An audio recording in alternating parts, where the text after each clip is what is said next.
Bonjour à tous, merci d'être présents pour cette table ronde. On va d'abord se présenter, en commençant par Christine. Bonjour, ravie d'être là. Alors Christine Janin, je travaille à la Direction générale des ressources humaines au ministère de l'Éducation nationale, où je suis en charge de la coordination des nombreuses maîtrises d'ouvrage et aussi plus spécifiquement des questions d'innovation dans le champ des SI et de l'ARH, ce qui me vaudra de vous parler cet après-midi. Merci. Ouais, et moi, je suis Nicolas Jacquet et je m'occupe du développement commercial de SafeBrain, qui est une solution d'IA générative dont on va parler. Et donc moi, Emmanuel Kunz, je suis responsable du Lab Innovation RH au CISIR, qui fait donc le Centre interministériel des systèmes d'information relatifs aux ressources humaines. Donc, dans ce cadre, on explore les différentes solutions et aujourd'hui, on va vous parler donc, ça marche, voilà, de comment on met à disposition de nos agents une IA générative. Alors, on va tout d'abord parler, c'est ça, les besoins et contraintes. Donc en fait, nous au CISIR, ça fait plusieurs années qu'on travaille sur l'IA. Alors on a tout d'abord commencé sur des objets de machine learning ou du data clustering. Et bon, sur le sujet RH, c'est pas toujours simple parce qu'il y a beaucoup d'exceptions. Et le machine learning, c'est de la statistique, ça ne fait pas des cas particuliers. Mais surtout, il y a eu une révolution, donc il y a 3 ans, ChatGPT. Et là, ça a un petit peu changé la donne. Donc on a subi une double pression. C'est comment on fait de l'IA pour moderniser l'État. Et puis les agents, ils ont ChatGPT chez eux. Et donc ils veulent la même chose. Donc il y a ChatGPT, Perplexity, Gemini, etc. Et comme beaucoup d'outils, ils aimeraient la même chose. Donc il faut passer par une phase d'acculturation. Il faut expliquer ce qu'est l'IA en réalité. Déjà, ce n'est pas intelligent. Beaucoup d'experts vous le diront. Et on est dans un contexte particulier, on travaille sur les données personnelles, et donc au-delà de la question de la souveraineté, c'est également le respect du RGPD. Et l'IA Act n'a rien à voir avec le RGPD pour le coup. Ensuite, les difficultés pour une entité comme la nôtre, et sans doute pour beaucoup d'entre vous, on n'a pas de compétences internes, à la fois pour entraîner des modèles ou mettre en place des architectures comme il faut. Donc nous, on est une petite structure de 150 personnes. De très gros ministères peuvent le faire, mais sur à plus petite échelle, c'est plus difficile. Et nous n'avions également pas les moyens d'investir dans l'infrastructure nécessaire. Donc on parle des fameux GPU. Si ça parle à certains plus techniques, une carte NVIDIA H100, c'est 80 000 € la pièce. Pour faire tourner un modèle qui prend 200 personnes, il en faut au moins 2, voire 4. Donc c'est quelque chose de très très cher. Donc nous, on a pris le parti de faire ça en externe. Donc on a choisi d'acheter une solution. Notre ministre récemment, David Amiel, a parlé du make or buy. On a fait le choix du buy. Et là, c'est un chemin dont on vous parlera. Et avec la difficulté, c'est que pour nous, le Secnum Cloud, c'était une obligation. Pas de solution en dehors du Secnum Cloud. Pour toi, Christine, comment ça s'est passé ? Alors, d'où je vous parle, c'est en tant que direction métier. J'aurais peut-être dû le préciser plus quand je me suis présentée. Direction métier, ça veut dire qu'on a des besoins métiers pour des équipes qui ont des profils de gestionnaires. On n'a pas forcément les ressources techniques.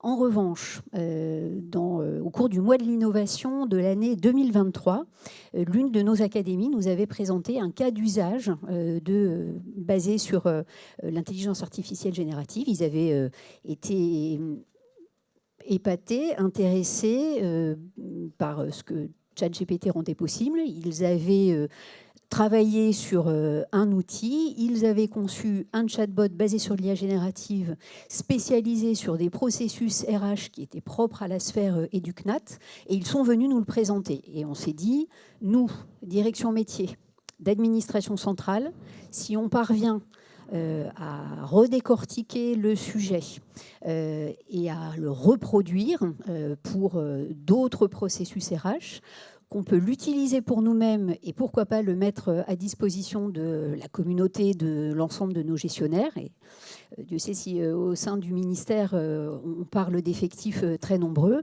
eh bien, on était partant pour ce challenge. Tu nous rappelles comment il s'appelait cet outil ? Cet outil s'appelle Cassandre. Plus ce sont des petits blagueurs dans l'Académie de Lyon. Cassandre qui dit, certes, des choses pas toujours agréables, mais en tout cas, toujours la vérité. Donc Cassandre fonctionnait bien et on a bien senti le potentiel.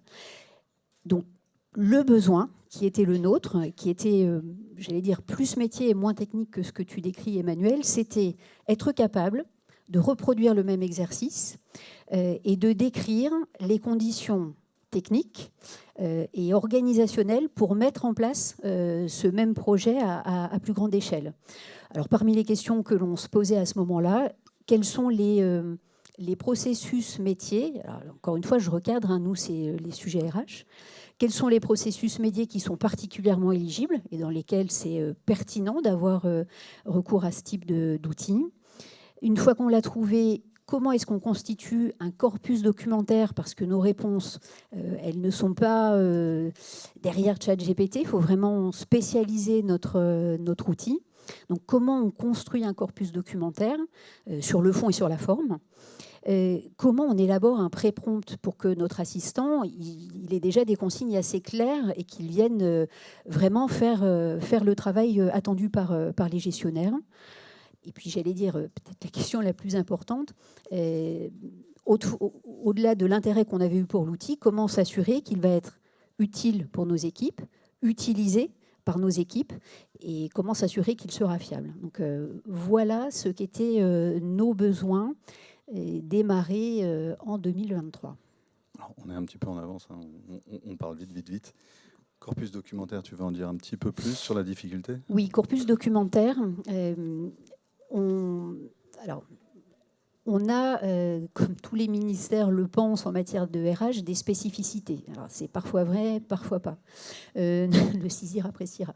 Nos spécificités, ce sont des corps, notamment les corps des personnels enseignants. Effectivement, on peut partager des centres d'intérêt communs avec le ministère de l'Agriculture, par exemple, mais des gros processus comme le mouvement, comme le recrutement de certaines catégories de personnel, le fait que nous ayons une organisation où nous gérons des personnels qui peuvent être employés dans des établissements qui sont autonomes, c'est autant de sujets pour lesquels, si on posait la question, je le redis, à ChatGPT, il ne saurait pas nous répondre parce qu'il n'aurait pas accès à ce qui fait à la fois Alors, il aurait accès aux textes législatifs ou éventuellement aux circulaires, dès lors qu'on les publie bien sur circulaire.gouv.fr. Mais il y a toute une documentation technique et pratique qui est utilisée par nos gestionnaires auxquels ils n'accèdent pas. Et l'idée de pouvoir spécialiser un assistant IA sur ces corpus documentaires était le challenge. Donc comment on le nourrit ? Comment, le cas échéant, on l'anonymise ? Parce qu'à nos débuts, on s'est bien gardé de mettre une quelconque donnée individuelle dedans. On n'avait pas souhaité interfacer l'outil avec nos SI. Donc, en gros, voilà, quels sont les documents qui peuvent être utiles ? Ça a été une première série de questions. La deuxième série de questions, c'est dans la forme, concrètement, c'est quoi ? C'est du PDF, du Word, il faut que ce soit découpé, il faut nommer les fichiers, il faut les découper, il faut qu'ils soient petits, gros, etc. Voilà tout le type de questions qui se posaient à nous. D'accord, merci. Alors, nous, derrière tout ça, on s'est tourné vers SafeBrain. Alors, SafeBrain, moi, je voulais que Nicolas nous explique un petit peu comment c'était venu. SafeBrain, la genèse de cette start-up qui est née il y a maintenant pratiquement 2 ans et demi, c'est exactement les besoins et les contraintes que vous avez mis sur la table, à savoir que si on reprend ce qu'a dit Christine, comment est-ce que je peux tester des cas d'usage et les passer à l'échelle, c'est le sujet numéro 1 de l'accélération de l'adoption chez SafeBrain. Comment je fais ça dans un univers qui garantit la confidentialité de mes données Tu l'as suffisamment mentionné. Et comment, derrière, j'organise une gouvernance autour de l'usage de mes IA. C'est la troisième promesse. Concrètement, ça veut dire quoi?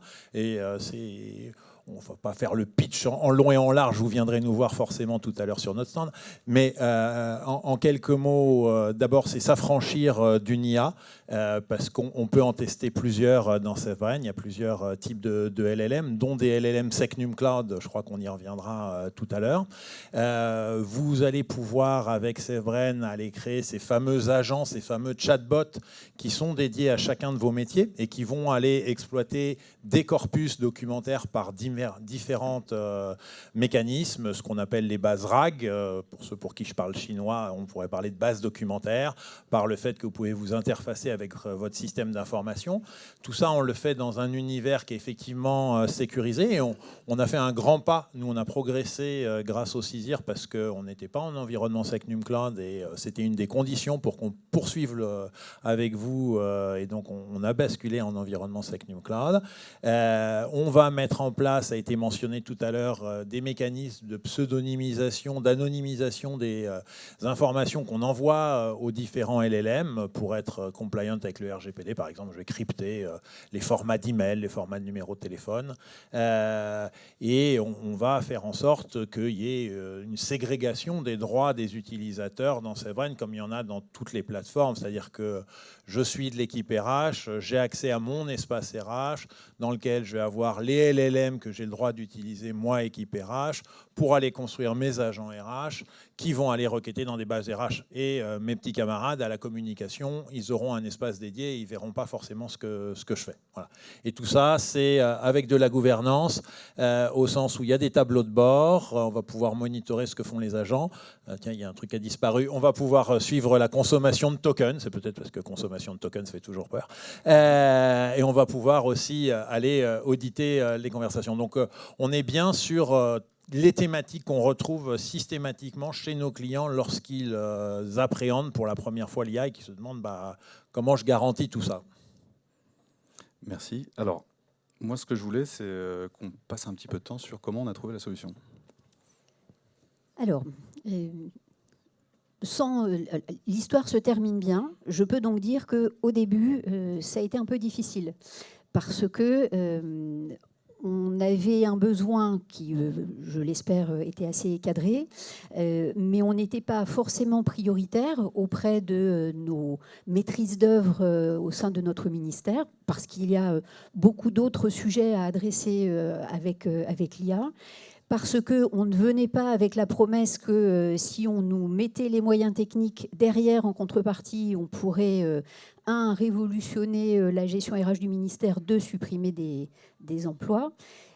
Donc, une écoute attentive, mais pas forcément les éléments techniques pour commencer. Puis les choses ont commencé à se débloquer. On nous a prêté des licences pro ChatGPT. Puis comme j'ai pu vous le dire, très vite, on s'est rendu compte que ça ne marchait pas.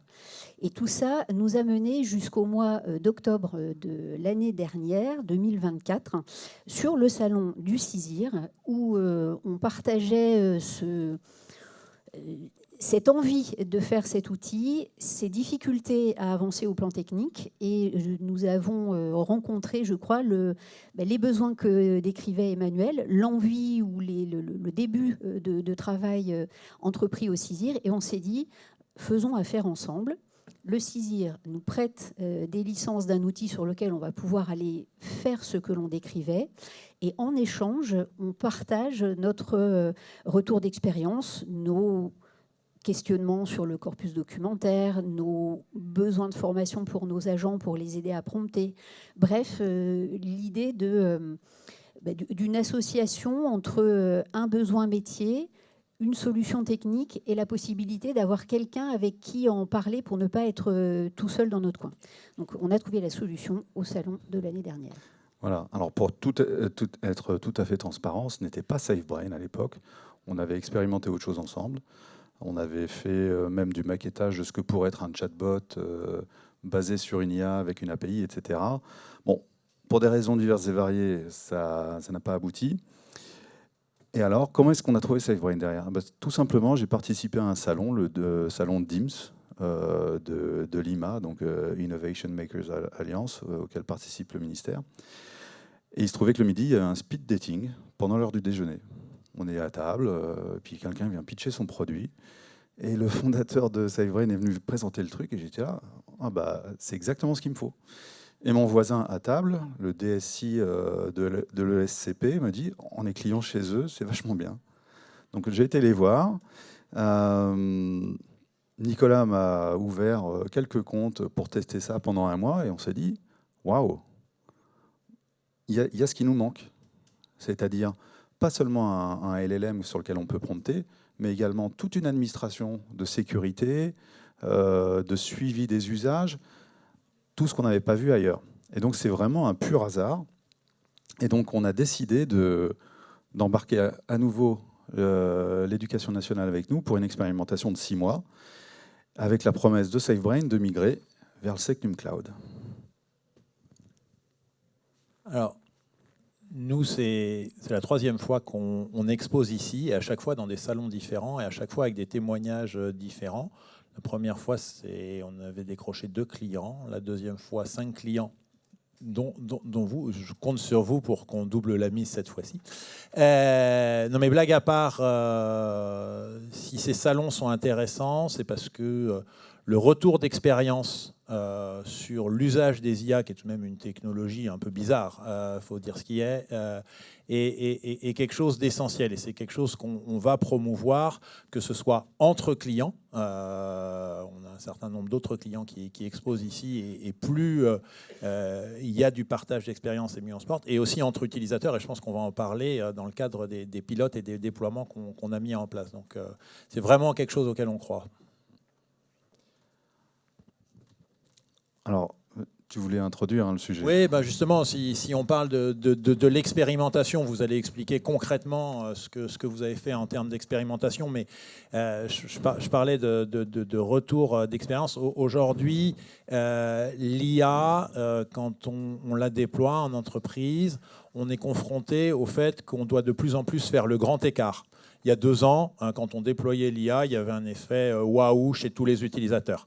Aujourd'hui, il y a ceux qui n'ont jamais utilisé un chat GPT de leur vie, il y en a encore, et il y a ceux qui ont pris leur abonnement à ChatGPT et depuis plusieurs mois. Et quand on déploie un outil qui se veut corporate, avec ses spécificités, ils font jongler avec ce type d'utilisateurs très divers, qui vont avoir des usages aussi qui ne seront pas les mêmes.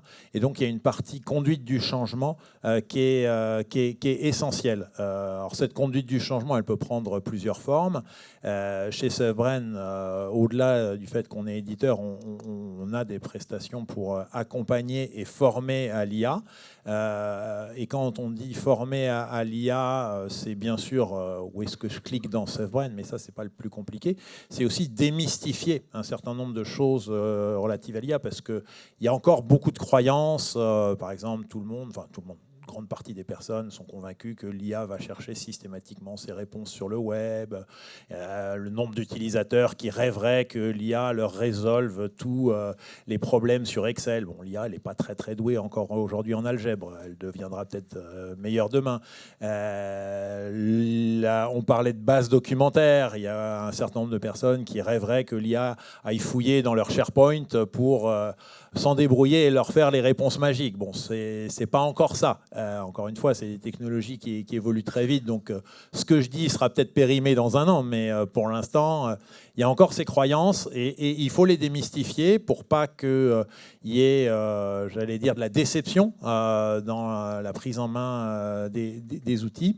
Et au-delà de cet accompagnement, et ça, on va le voir, ça s'incarne aussi dans la durée, il y a ce retour d'expérience. Profiter de ce que Pierre fait aujourd'hui aux achats en matière d'IA, ça va peut-être intéresser Christine qui est à la RH. Et d'ailleurs, elle, c'est ce qu'elle fait. Ça va peut-être intéresser Emmanuel qui travaille aux ventes. Et c'est vraiment comme ça que ça fonctionne. C'est donc à l'intérieur des clients, puis aussi en s'inspirant de ce que font les autres entreprises. Merci Nicolas.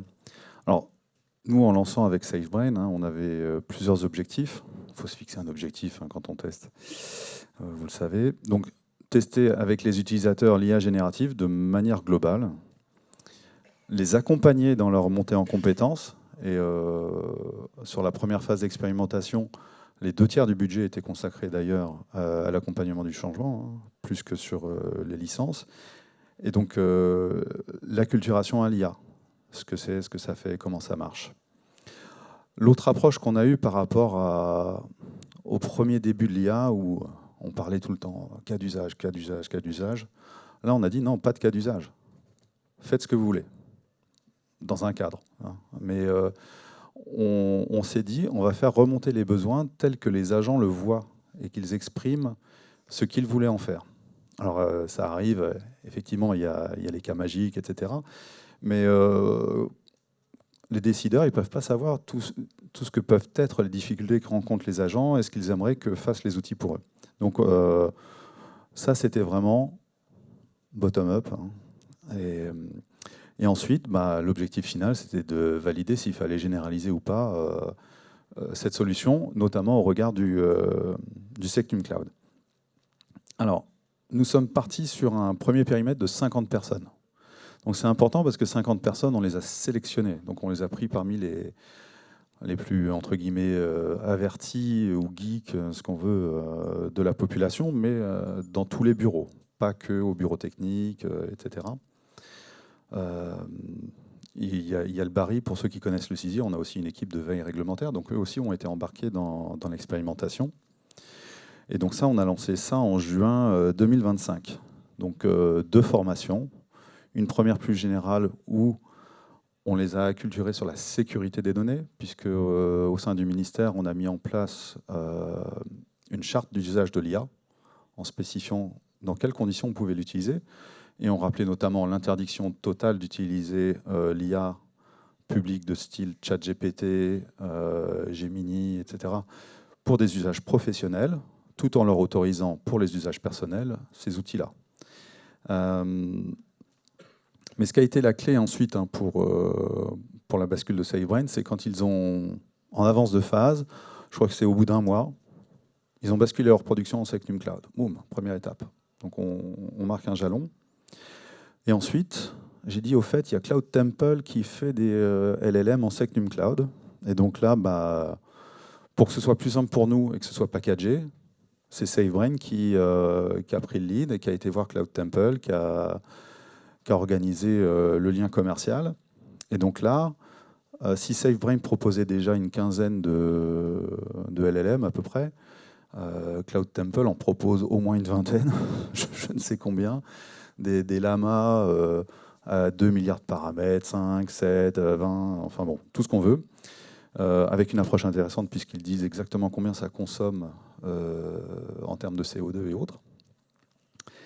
Et pour nous, c'était vraiment la clé parce que tout ce qu'on avait vu jusqu'à présent, c'était de la vente d'infrastructures. On nous vendait des LLM où il fallait qu'on paye. Donc c'était minimum 30 000 € par mois pour un usage pas très fort. Alors que là, on est passé à une consommation au token. Donc c'est ce que m'expliquait SafeBrain, c'est que l'IA peut devenir, comment est-ce qu'on appelle ça, une commodité au final.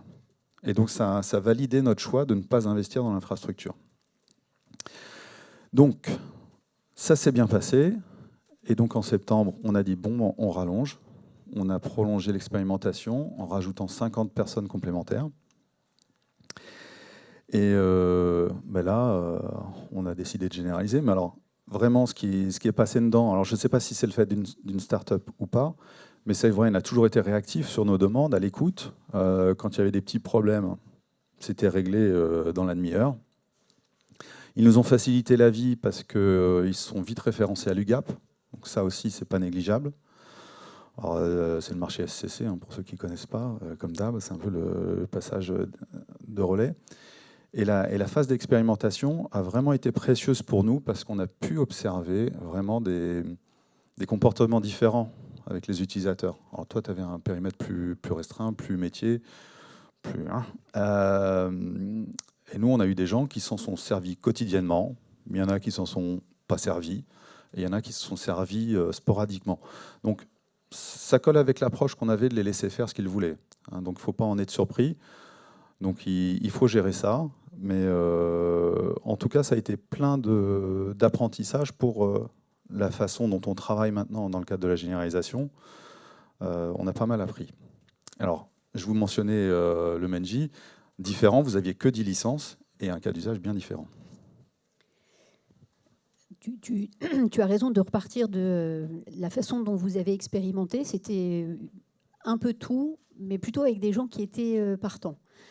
Nous, on partait du postulat d'outiller un assistant spécialisé sur le métier, mais avec des utilisateurs qui pouvaient ne pas être du tout convaincus que fonctionnait sans, pourquoi en avait-il besoin? Donc le chemin était vraiment, le chemin à faire n'était pas le même. C'est les raisons pour lesquelles on a démarré notre expérimentation. Je le disais tout à l'heure, il fallait que ce soit utile et utilisé. On a donc démarré notre expérimentation en allant auprès des utilisateurs. J'ai la chance d'avoir dans l'équipe une collègue qui a une formation de designer UX. Eh bien, c'est elle qui a commencé à aller interviewer les collègues dans les bureaux de gestion dont les processus pouvaient être outillés de façon pertinente avec un assistant spécialisé, et elle les a fait s'exprimer. Comment vous voyez un chatbot? Est-ce que ça vous est utile ou ça vous fait peur? Vous voyez comment vous l'utiliseriez comment? Bref, un vrai travail d'expression de besoin au plus près des utilisateurs. Insensiblement, ça a constitué aussi une première phase d'acculturation, parce qu'en en parlant très librement avec les équipes, on met le sujet sur la table. Donc la première étape, elle a été celle-ci. C'est pas parce qu'on avait trouvé que c'était génial que tout le monde allait trouver que c'était génial. Et s'ils ne trouvaient pas que c'était génial, ils ne l'utiliseraient pas et ça serait beaucoup d'énergie perdue pour rien. Deuxième temps dans notre conduite de l'expérimentation, nous nous sommes rendus compte assez rapidement que même en étant nous-mêmes un peu acculturés, plutôt moteurs, même en ayant un sponsor assez fort au niveau de notre direction, il y a besoin, pour utiliser de façon pertinente un outil basé sur l'IA, de comprendre à grands traits comment ça fonctionne et donc de former les équipes. C'est ce dont on a pu bénéficier, parce qu'à partir du moment où on a eu le prêt des licences SafeBrain par le CISIR, nos équipes ont eu la formation qui allait avec. Alors certes, c'était une formation pour utiliser l'outil, mais à la faveur de cette formation, les notions de prompt, d'assistant, d'agent, de LLM, de comment ça marche en vrai derrière, comment ça va chercher des éléments de réponse pour mieux comprendre que ça ne viendra qu'exploiter ce que vous lui donnez. Enfin, toutes ces questions, ils ont pu y trouver des réponses au travers des formations qui leur ont été dispensées. Et ça nous a permis de valider une sorte de deuxième élément essentiel dans cette expérimentation, c'est la formation et l'acculturation. Depuis lors, on essaye de faire vivre ça au travers d'événements dans la direction. On fait des conférences, ou bien on avait le mois de l'innovation le mois dernier, des témoignages pour que ceux qui l'utilisent puissent dire ce qui leur a plu, pas plu, comment ils s'en servent. Et puis, troisième élément notable de cette expérimentation, on n'a pas mis en place pour démarrer ni une comitologie ultra sophistiquée, ni une conduite de projet parfaitement conforme au canon du genre. On s'est laissé la possibilité d'y aller, non pas le nez au vent, mais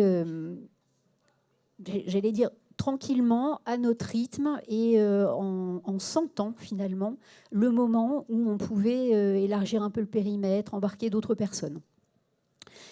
Et ce que l'on a fait aussi pour que ces petits gains ou ces petits cliquets qu'on passait avec les équipes qui travaillaient dessus, on les a partagés avec le CISIR ou avec d'autres ministères qui nous ont fait la gentillesse de venir témoigner de leurs propres usages, parce que petit à petit, on pouvait parler avec nos équipes de choses qui étaient désormais concrètes pour eux, qui n'étaient pas juste des témoignages de trucs « Ah oui, c'est sûrement très intéressant ». Non, ils pouvaient en parler en l'ayant fait.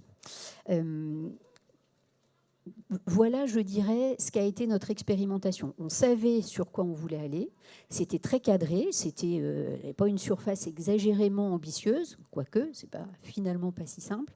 Mais notre objectif, c'était de se dire, si ça marche, ce chatbot spécialisé en RH, comment demain est-on certain qu'on va pouvoir le mettre à disposition plus largement d'un périmètre de collègues au niveau de notre ministère et pourquoi pas avec d'autres.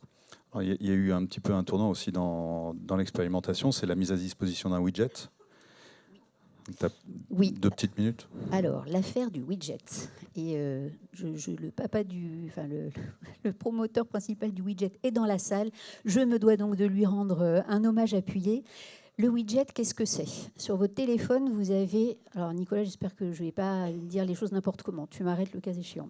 Sur votre téléphone, vous avez des widgets pour vos applis météo, pour accéder à vos applications. En gros, c'est comme un raccourci qu'on pose sur le bureau qui vous donne accès au cœur de l'outil que vous avez créé. Donc, quand on crée un assistant IA spécialisé sur une thématique donnée, on peut créer un widget et faire en sorte que ces utilisateurs n'aient en visibilité que l'endroit où ils dialoguent avec l'agent conversationnel. Nous avions des agents dans les équipes qui trouvaient que toute l'interface, se connecter, le mot de passe, sur lequel ils devaient se rendre pour poser leurs questions, et à côté, le SI ou l'outil sur lequel ils travaillaient, ça faisait vraiment beaucoup de manip, d'aller-retour. Pour peu qu'ils n'aient pas été trop convaincus par cette affaire d'intelligence artificielle, tout passait avec l'eau du bain. Le widget a permis qu'on leur mette cet assistant IA, ce petit encas, dans leur outil de travail. Et là, ils se sont mis à poser des questions parce que c'était sous la main, c'était à côté, c'était sur le plan de travail en fait. Et ça a permis de faire basculer des gens qui n'ont pas dit ah mais les réponses c'est génial, tout va bien, etc.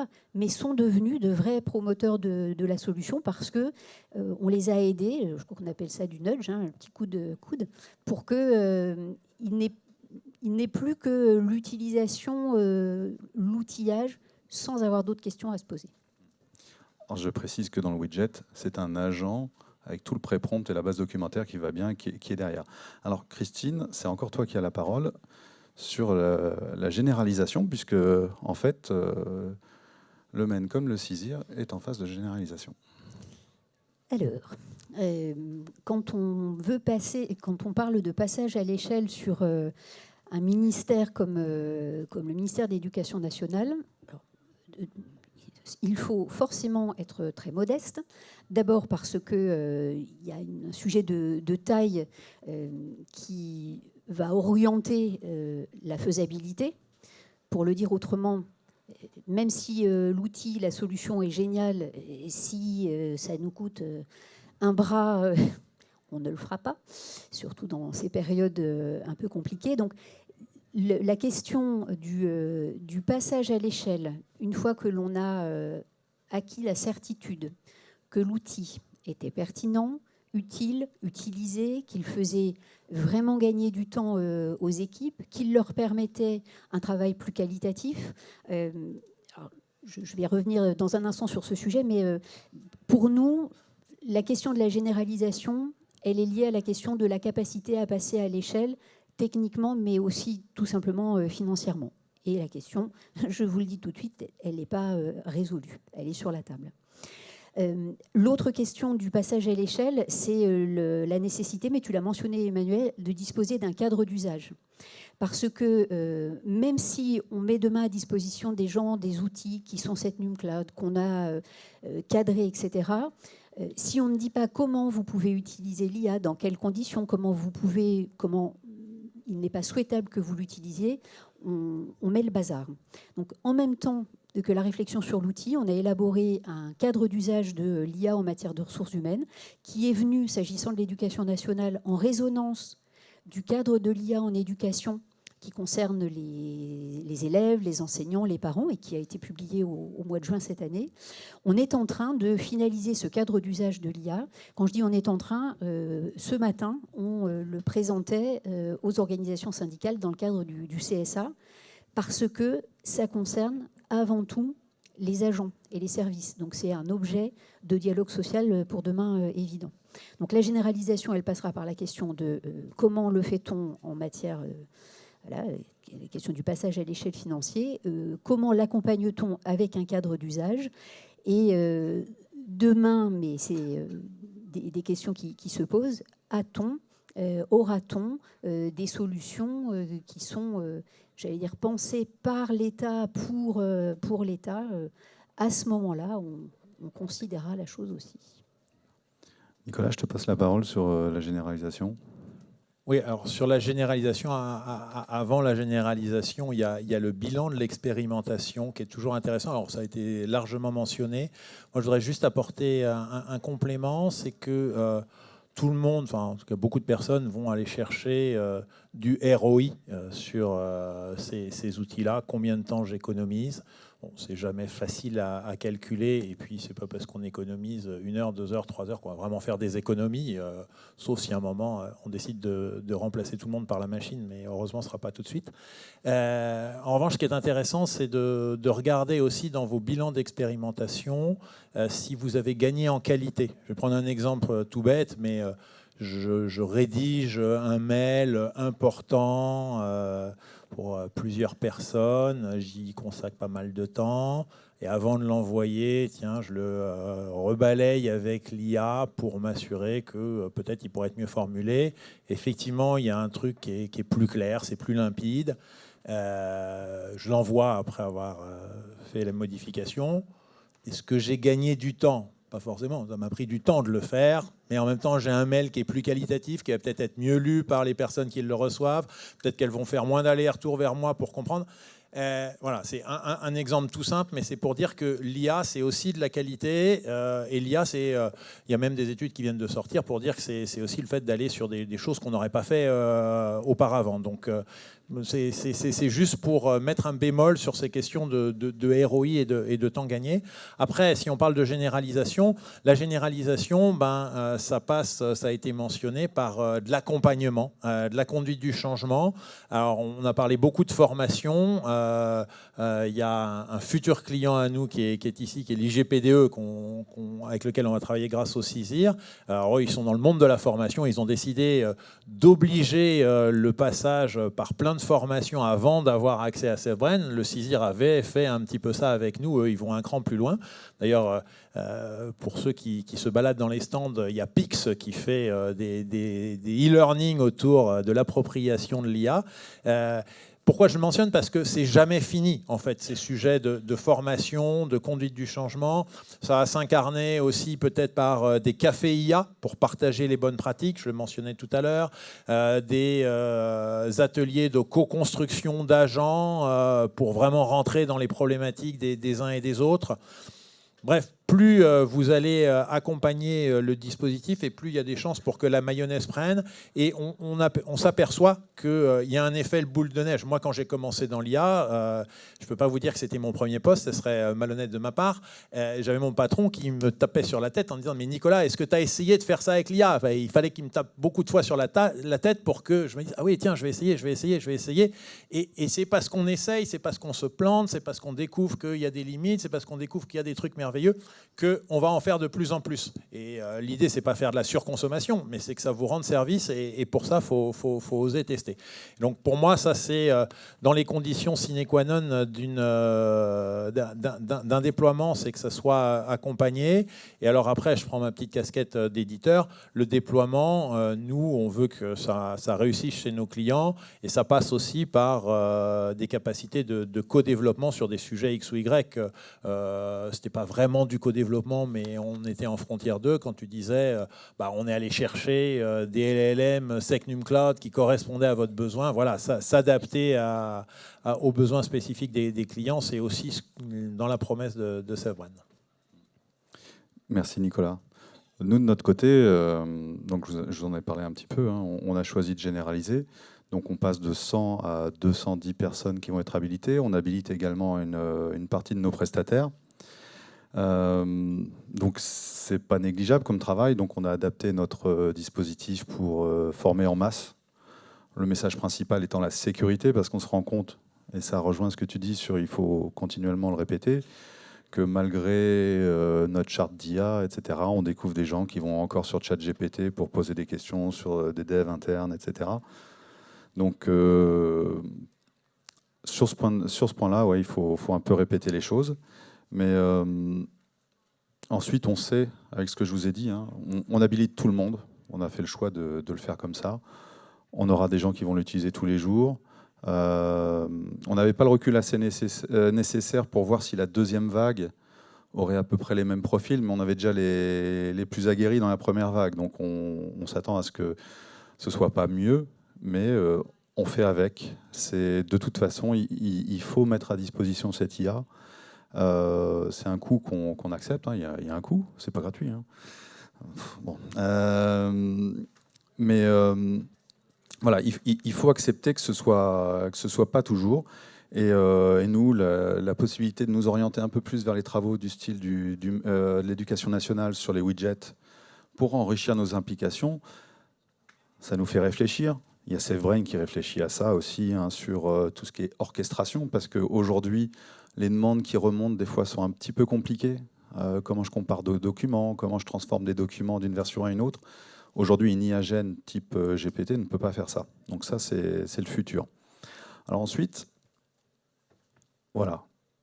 Je me suis dit, vu l'assemblée qu'on est, l'assistant IA dans tout cela. Alors je vais d'abord laisser parler Nicolas là-dessus. Nous, l'assistant IA, on l'aime et on aime les différents LLM. D'ailleurs, tu pourrais même presque passer le slide suivant. SafeBrain, par définition, on n'est pas éditeur, nous, d'une solution de LLM. Hein. C'est un horrible schéma, mais qui permet de comprendre notre promesse. Voilà, on est embarqué en univers SecNum Cloud et on vous permet d'aller utiliser différentes IA, des IA américaines qui sont très puissantes, que certains de nos clients adorent utiliser, d'autres vont utiliser avec des mécanismes de pseudonymisation, puis d'autres vont nous dire les IA américaines, c'est pas pour nous. Des IA françaises, souveraines, et puis des IA en univers SecNum Cloud. Et en fait, l'avenir, il est aussi là.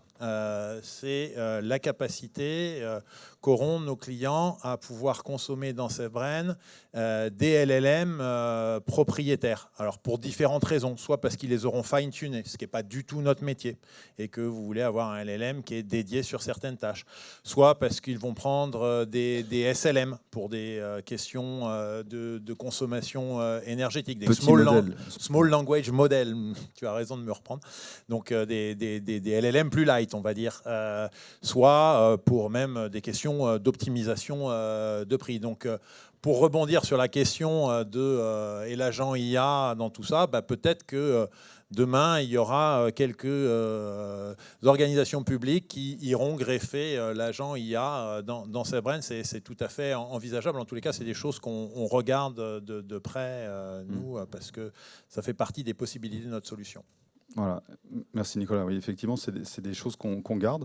Donc, l'État a signé un partenariat avec Mistral et donc la DINUM a mis en place l'assistant IA, mais c'est une expérimentation qui porte sur un nombre d'utilisateurs limité. Au CISIR, nous, on participe à l'expérimentation, on a 20 personnes, donc on est loin des 200. Sur l'ensemble du ministère des Finances, c'est 2500, et sur l'ensemble de la sphère publique, on est à 10 000, avec peut-être un volant à 20 000 pour la deuxième phase. Bref, c'est pas tout le monde. Donc en attendant, on a quand même fait le choix de poursuivre, et tout en participant à l'expérimentation de l'assistant IA. Mais on regarde avec attention parce qu'effectivement, dans SafeBrain, on pourrait l'implémenter. Et en fonction des avancées qui seront faites sur de l'orchestration ou autre, ensuite, le LLM peut devenir une commodité qui est beaucoup moins chère. On n'en a pas parlé, vous poserez peut-être la question, mais la question des tokens, parce que quand on prend une IA, il y a la question des tokens. On était un petit peu paniqué au début, on ne savait pas où on allait, etc. Au final, ça se passe bien parce qu'il y a ceux qui consomment beaucoup, il y a ceux qui consomment presque rien, ça s'équilibre bien, on est sous-consommateur. Donc voilà, tout ça, ça se passe bien. Donc on a prévu 15 minutes, si vous voulez poser des questions, en espérant qu'on vous a déjà apporté quelques réponses. Là-bas, il y a une question. Allez-y, monsieur, c'est très bien, il faut se lancer. Bonjour, merci déjà pour la présentation, c'était évidemment très intéressant.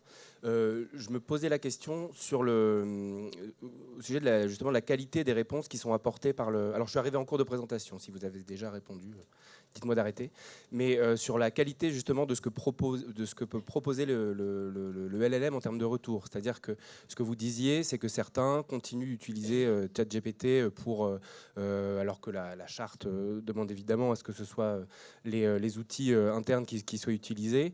Mais en tout cas, je parle pour avoir déjà eu des retours de certains, c'est aussi sur un sujet de qualité des réponses. C'est-à-dire qu'on peut avoir un écart très important entre ce que peut produire un LLM, soit maison, soit... je ne sais pas si ça vous concerne ou pas, mais en tout cas, ma question, c'est quel est le niveau minimum attendu d'un LLM pour avoir son utilisation. Et de la même manière, que ce soit pour des sujets très, on va dire, pratico-pratiques, c'est-à-dire améliorer un mail, faire de la localisation de documents ou ce genre de choses, mais aussi pour la connaissance du ministère, ou des ministères. C'est-à-dire qu'aujourd'hui, est-ce que si les agents posent la question d'avoir la grille indiciaire de tel ou tel corps, ou voilà, est-ce que derrière, on est sûr d'avoir une réponse qui est la bonne? Est-ce que c'est ce que vous souhaitez faire? Et est-ce qu'il y a un travail de recette, entre guillemets, assez important qui est réalisé pour sécuriser aussi ce qu'on propose aux agents? C'est-à-dire, on sait que dans ce qu'on vous donne, tout n'est pas parfait, mais il y a au moins ça. Alors attendez, ne chargez pas trop la barre, il y a beaucoup Pardon, de réponses à faire déjà. Sur les LLM dans SafeBrain, soyons clairs. Les LLM qui sont à dispo sur les environnements français ou Secnum Cloud ne sont certainement pas du niveau des LLM américains.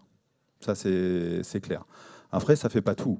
Le prompt est très important. Si vous ne cadrez pas la façon dont vous interrogez le LLM, on a des réponses qui vont aller à gauche et à droite. Après, c'est des approches différentes sur ce que vous disiez. Au-delà du prompt, il y a la mise en place du RAG, des bases documentaires. On n'a volontairement pas parlé. Pour l'éducation nationale, c'était très important. Et eux ont fait un vrai travail de comparaison des réponses. Alors nous, les premières expérimentations qu'on avait faites avant SafeBrain, on arrivait à 70% de bonnes réponses. Et avant de passer la parole à Christine, sur les histoires d'indices, etc., aujourd'hui, les LLM, tels qu'ils sont pris comme ça, on prompte et on obtient une réponse, ne sont absolument pas adaptés à fournir des réponses. C'est-à-dire que vous mettez une liste où il y a 200 corps qui appartiennent par exemple au ministère de la Culture, et on lui donne tous les corps. Et on lui dit pour chaque corps à qui il appartient, vous demandez quels sont les corps qui sont gérés par tel ministère, il va en sortir 20, 30, 40 si on a de la chance. Il ne donnera pas les autres. C'est absolument pas exhaustif. La seule façon que ce soit exhaustif, ce serait de lui poser la question en mettant en plus la source. Mais honnêtement, si vous avez la source, vous n'avez pas besoin d'un LLM. Mais le RAG, les bases documentaires, aujourd'hui, ne font que piocher des éléments et on n'a aucune visibilité sur ce qui est pioché. Donc ça, c'est vraiment un élément qu'on ne maîtrise pas aujourd'hui sur la qualité des données. Alors, je te laisse par contre expliquer comment toi, tu as mesuré la qualité des réponses. Alors pour travailler sur la qualité des réponses, je le redis, notre périmètre, il était d'outiller des processus RH, alors complexes au sens, ça pourra parler à chacun, et pour tester, nous nous sommes appuyés sur des experts, des gens qui en gros connaissaient la réponse à la question et ont procédé en posant les mêmes questions, en utilisant différents modèles ou en faisant bouger d'autres paramètres. Est-ce qu'en gros, c'est la qualité du prompt ou c'est le LLM? Et on a fait une grille d'évaluation, de scoring de la qualité des différentes réponses pour pouvoir dire à prompt égal, si on fait échange, si on modifie le LLM, on a des réponses de meilleure qualité ou pas. Mais au démarrage, il faut un expert qui peut nous valider. Autre élément en réaction à votre question, mais tu l'as dit un peu Emmanuel, dans le cadre d'usage qu'on s'apprête à diffuser, il y a une chose qui est évidente, c'est n'utiliser l'assistant IA, même spécialisé sur les RH, que pour faire quelque chose que vous ne pourriez pas faire sans. Autre manière de dire, les questions très faciles. Et il y a encore beaucoup de questions qui trouvent réponse avec une recherche alors, Google ou Quant. Donc, ne jamais oublier qu'on l'utilise quand ça apporte une plus-value que nous n'aurions pas sans. Voilà. Et avant de passer la parole à Nicolas, juste préciser, Christine a fait des agents spécialisés par thème. C'est-à-dire que nous, on ne croit pas en une énorme base RAG qui connaîtrait toutes les réponses. Ça, c'est pas possible. Il va s'en mêler les pinceaux avec les chunks dessus. Tu voulais rajouter quelque chose? Moi, je voulais dire juste par rapport aux questions des LLM. Dans SafeBrain, on n'est pas un supermarché des LLM, on en a 10-15 comme ça a été évoqué, et on ne veut pas en avoir plus parce que déjà l'utilisateur est perdu si on lui affiche les 10-15. En revanche, il y a un cycle de vie de ces LLM, et quand on sort un nouveau, s'il est plus pertinent, on va en remplacer un qu'on avait. Et cette évolution des LLM, on la voit bien sûr sur les GPT-4, 5, les Claude 4.5 et autres. On la voit aussi sur les LLM Secnum Cloud. Ce qu'on était capable de faire au démarrage de SafeBrain avec des LLM open source est ridicule par rapport à ce qu'on peut faire aujourd'hui. Le CISIR, vous avez décidé de prendre un LLM Secnum Cloud aujourd'hui comme le LLM de référence pour vos différents cas d'usage. Donc tout d'un coup, il y a une promesse qui est qu'un LLM open source peut répondre en tous les cas à la majorité des cas d'usage. Et ce que vous aurez demain, ça sera certainement beaucoup plus puissant. Donc ça, c'est vraiment important de l'avoir en tête. Et puis, au-delà de la question de la puissance, ce dont on se rend compte aussi, et c'est tout l'intérêt d'ailleurs de pouvoir créer des agents dans lesquels on va fixer le LLM qui est utilisé. On a le prompt sur étagère, mais on a aussi le LLM qui est sur étagère, et la personne qui utilise ça n'a pas à se poser la question. C'est qu'il n'y a pas forcément besoin à chaque fois d'avoir le dernier modèle le plus puissant pour faire toutes les tâches. Et ça, c'est essentiel d'avoir en tête parce que derrière le modèle le plus puissant, souvent, il y a de la consommation énergétique au-delà de la consommation de tokens. Et si on peut éviter d'aller griller la planète en prenant à chaque fois un marteau-piqueur pour enfoncer un petit clou, c'est pas si mal que ça, quoi. Je ne sais pas si ça répond. Est-ce qu'il y a d'autres questions? Allez-y. Hop, on vous apporte le micro.